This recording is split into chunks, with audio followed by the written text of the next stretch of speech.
Okay, today's coaching is going to center around relationship leverage. You may ask, okay, what does that mean? So let's look at a spectrum. We often hear narcissism or codependency. I want to get away from that today, and I just want to use a spectrum of control in a relationship.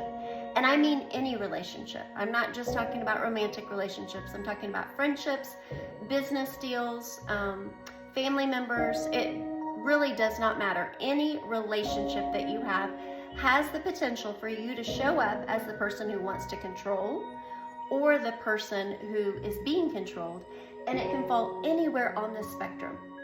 But what is in the middle? The middle is self-control. That means you're not being controlled, and you're also not the controller in the relationship.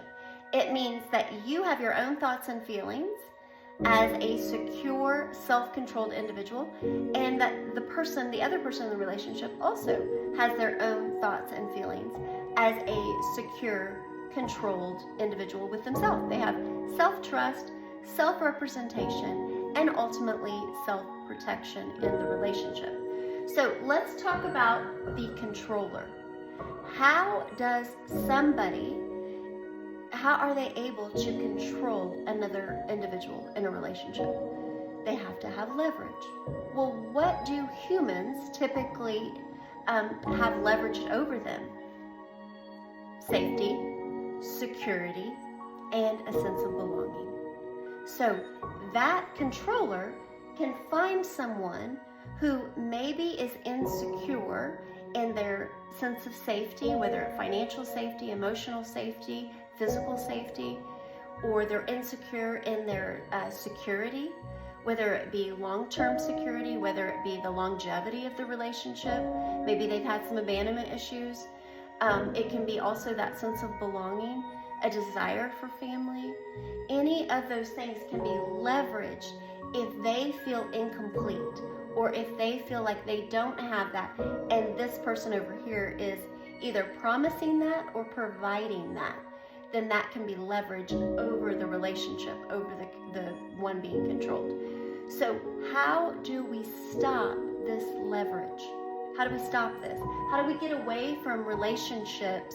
Because man, it's all over social media, right? Narcissist, codependency, right? Psychopathy, malignant narcissist. We see the abused, emotionally abused, narcissistic survivors. We've got all these labels going, but let's simplify it with, let's take away what drives these type of unhealthy relationships. What drives them is the leverage. So if we can get people connected to themselves, if we can get people staying in this self-control zone, right, then we've got people that they trust themselves, they represent themselves, and ultimately they protect themselves. And that is where we start to cultivate healthy relationships. So maybe we want to focus more on this, and we want to focus on what does it look like to know that you've got your safety, security, and your sense of belonging. You've got it covered, right? You've got it going in-house instead of being farmed out to someone else. And now, if this does not have to be in opposition at all to your faith. This can be completely integrated, and it can be in tandem to a self-controlled individual is a very biblically based individual as well, right?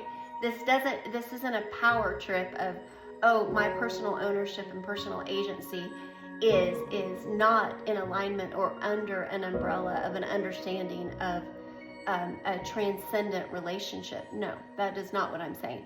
And actually, that typically gives you more self-control and autonomy, is if you believe you've been created, and if you believe you have purpose and meaning as is. You don't need somebody over here to tell you who you are and build a personal program. You don't need that, right? You should be able to make those decisions and to know who you are, why you're here, and what's next for you. And that, my friends, is why empowerment therapy is so important to me, and it should be important to you. This is what I want to see our young people striving for, is healthy, self-controlled relationships. That's where we're going to see peace. That's where we're going to see longevity. That's where we're going to see a future that is bright. Okay, that's all I got.